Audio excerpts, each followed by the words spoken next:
What is going on, guys? Welcome back. Today we're covering the fourth and final Tapu Pokemon that we haven't taken a look at yet. So, I'm very excited for it, and I have a lot of thoughts that I'm excited to share. So, if you're just joining us now, thank you so much for being here. My name is Wolfe Glick. I'm the 2016 Pokemon World Champion, and I'm currently on the middle of a guide series where I walk you guys through my thoughts, my initial thoughts on a lot of VGC17 Pokemon to help you guys get some EV spreads, get some potential move sets, and just overall have a good idea of some kind of good starting points for the format, so that if you want to compete in toward these tournaments where you can win like thousands of dollars and travel all around the world and meet really cool people, you have a place to start, because I know it can be really overwhelming. So, right, like I said, we're covering Tapu Fini today, which is the last Tapu Pokemon, and honestly, I'm just going to be totally honest with you guys. When I like, the reason I covered Tapu Fini last was because I actually thought it was trash. Like, I didn't look too much, like, into it, but I was like, this Pokemon actually sucks. But now, when I'm looking at it, like, in depth, I think it's really good. Like, I think it's really, really underrated. So, let's take a look at it. What do you need to know about Tapu Fini? Number one, it's the fourth,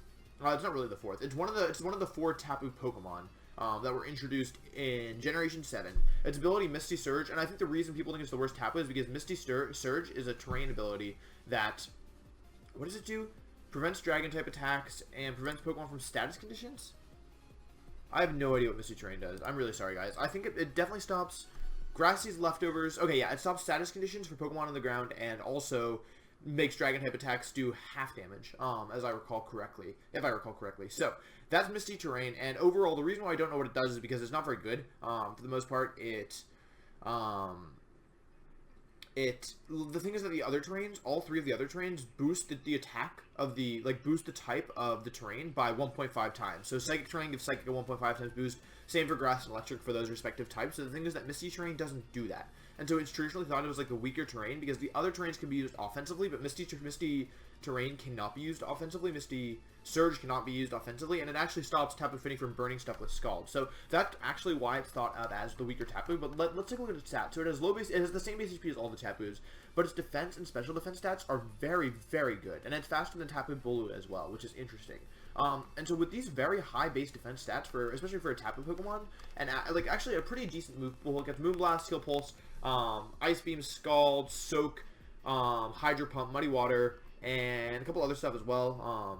Dazzling Gleam, that's Dazzling Gleam, and some other stuff as well as access to Z moves. It's actually a very interesting Pokemon. So I rambled a bit about the overview. Let's jump into these sets.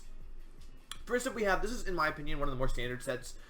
This is Protect, Moonblast, Scald, and Calm Mind. I wasn't sure if I wanted to make this Pokemon very bulky or very offensive, and I ended up deciding to go bulky because the calcs were pretty convincing, and the idea is that you're boosting your special attack with Calm Mind. So, and also Scald is a good move, though less good when you can't burn your opponent. So the EVs here, you can't do better than this without using a boosting nature, and I don't think you want to use a boosting nature just for Tapu Koko, because this calc doesn't even have a life orb involved in it. But basically, if they don't have a life orb, you have a very good chance of living Wild Charge in Tapu Koko. Obviously, that isn't super impressive. And then I was like, alright, after +1, how much damage are we going to do? So I ran +1 Moonblast versus the Garchomp. It is, actually, we should change this to, sorry, that's my B. Yeah, so it has an 81.3% chance to OHKO Garchomp, even without investment, after a boost. So that's, like, very, very, very convincing. That's part of why I don't think you need a lot of special attack EVs. And then, again, Arcanine without investment is, like, no, you're not going to see that, but just to get a general sense that you're going to, even with investment, you're going to be doing a lot to Arcanine with a +1 Scald. So, you can also use Hydro Pump instead of Scald, guys. I didn't cover that on this one, but I personally hate missing a lot, so I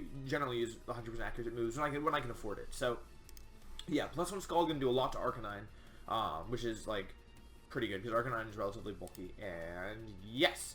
Next up, we have the Choice Spec set. So this set is pretty interesting.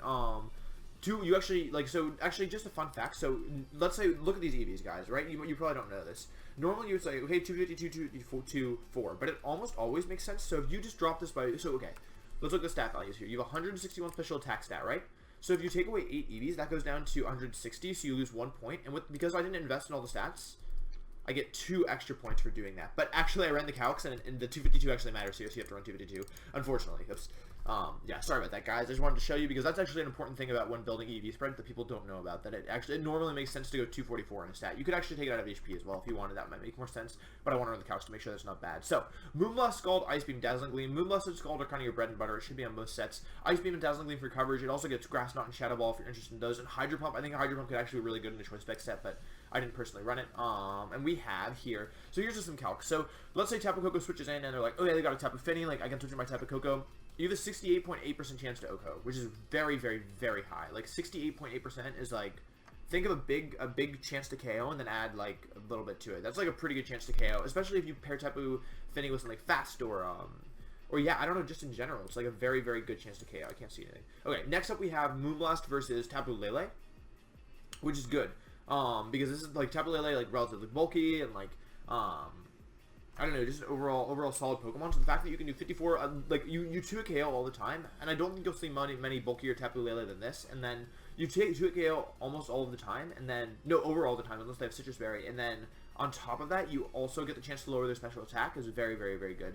And what's cool about the Choice Deck set is that the other Tapus, in order to do like really big damage, they kind of rely on their terrains. But Tapu, I almost feel like Tapu Fini wants you to overwrite its terrain. That's why it's interesting to me, because like it doesn't really benefit from the terrain at all. Like, I mean, I guess you can't burn it, but it also can't burn things with Scald. And burning things with Scald is like very good, especially when you have such high base special defense, you know. So being able to get a burn off can be huge.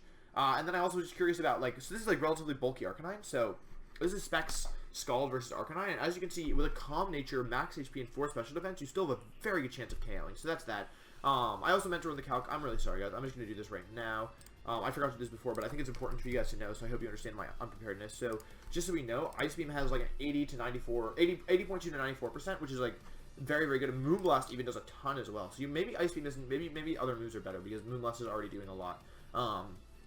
From Tapu Fini. So yeah, that's just to give you guys like an idea for the damage output. If you pair this with Helping Hand, you can see it would always KO, regardless of their EVs. So that's pretty convincing. Yes. So yeah, I just want to show you guys that. Next up we have, okay, so I actually think this set is very interesting. Protect, Reflect, Scald, Moonblast. Pair this set with an Intimidate Pokemon. Like I'll talk about partners in a second, but here's something really cool. So okay, think about Tapu Koko. Think about how strong it is, and then think about it. Okay, I'm gonna give you like 3 seconds. 3, 2, 1. Have you thought about how strong Tapu Koko is? I hope so.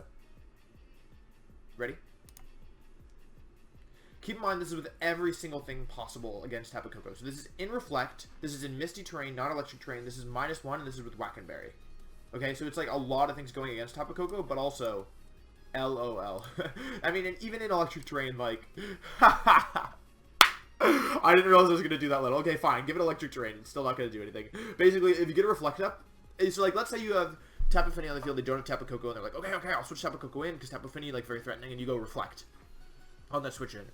Then you switch in an Intimidate Pokemon, and now all of a sudden their Wild Charge is doing 0.000 damage, plus like 19.2 to 23.7. So it's basically, what I'm getting at here is that this makes Tapu Fini a pretty hard Pokemon to KO, and also there's going to be random stray electric attacks. Like Xurkitree is a Pokemon that's around a lot, and also Alolan Raichu we could see, so just having a Wackenberry could be really helpful. You could also run Rindo Berry if you were worried about Tapu Bulu, but I think electric types are going to be more common, even still. So this is again kind of a worst case scenario, but this is Reflect in Misty Terrain with -1, and this is a little bit more feasible because Tapu, so like the reason why I don't think it makes sense to use Misty Terrain for the Tapu Koko one is because Tapu Koko is faster, so like the only like they're going to be switching in on you, but in this case you can definitely, like, let's say you've intimidated their Tapu Bulu and like they KO something, you could switch in your Tapu Fini and go Reflect, and all of a sudden their Wood Hammer is not doing as much damage at all. And I think that's really, really interesting. And if they switch out, like, and they try to reset the grassy terrain, you can always just go for Scald Burns. Because getting a Scald Burn could be huge. Like, this thing, if it's burnt, even if, so let's say it's grassy terrain, but it's also burnt, it's gonna do, like, let me guess, like 30%? Yeah, around, like, 31 to 36%. So, yeah, that's kind of the idea there. This is just kind of your very fit, like, this set aims to take advantage of Tapu Fini's huge special defense and good base physical defense, and capitalize on the fact that what people are going to try and rely on to get rid of it are probably going to be the Tapu Pokemon, and with Reflect and Intimidate, and also Tapu Fini's ability to take away their terrain. I almost said weather. Tapu Fini's ability to take away their terrain, it could be very good. So, let's look at partners. I like Celesteela a lot here, just because I personally like to pair, when you have a Pokemon that's like the wall that you can't like break through, I really like to pair it with other Pokemon that are really hard to break. So Celesteela is just kind of the embodiment of when you come to it and you can't go through it, that's when you know you found the wall. This VGC, at least as far as I can tell. So yeah, this is just like, I don't know I haven't looked in depth at Celesteela yet, so I can't recommend a specific set yet, but if you watch the channel, Celesteela is one of my top priorities, so keep checking back on the channel. Subscribe if you want to get those notifications. Again, I said pair it with an Intimidate user, so I think Arcanine is one of the best Intimidate users to pair it with, thanks to its Will-O-Wisp plus Intimidate plus Snarl. So if you pair Snarl with Calm Mind, like, dude, you are not getting through that Tapu Fini at all. yeah, Arcanine doesn't really benefit from Misty Terrain, though I guess he could take reduced Dragon type damage, but yeah, the real thing is Will-O-Wisp and Intimidate benefiting Tapu Fini very well. And last up we have this Marowak set. I covered this in an Alolan Marowak video. If you're interested in seeing what the set does, what the EVs do, why around these moves, anything like that, check it out. It'll be in the link in the description down below. And Marowak actually pairs very well with Tapu Fini because Lightning Rod protects Tapu Fini from any electric type attacks. So this whole thing about dodging from electric type attacks, you can make this a Rindo Berry and then pair it with Marowak, and all of a sudden you've got two very, very like solid answers to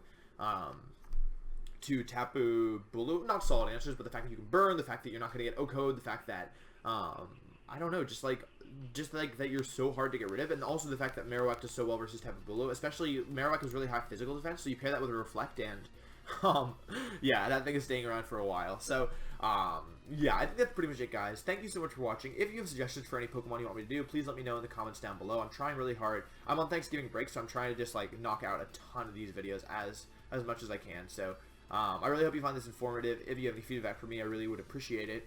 Thank you for watching, and if you want to see more videos like this, please subscribe, and tell your friends if you have friends trying to get into VGC, send them some of these videos, because I feel like it's pretty intimidating when you don't know where to start, but if you can just like have some sets or like some ideas, then maybe it becomes easier. So yeah, if you know people who want to get into VGC, please share this video with them, any of my videos with them. That's cool. And yeah, that's pretty much it. Thank you guys so much for watching, and I'll see you next time for the next competitive analysis.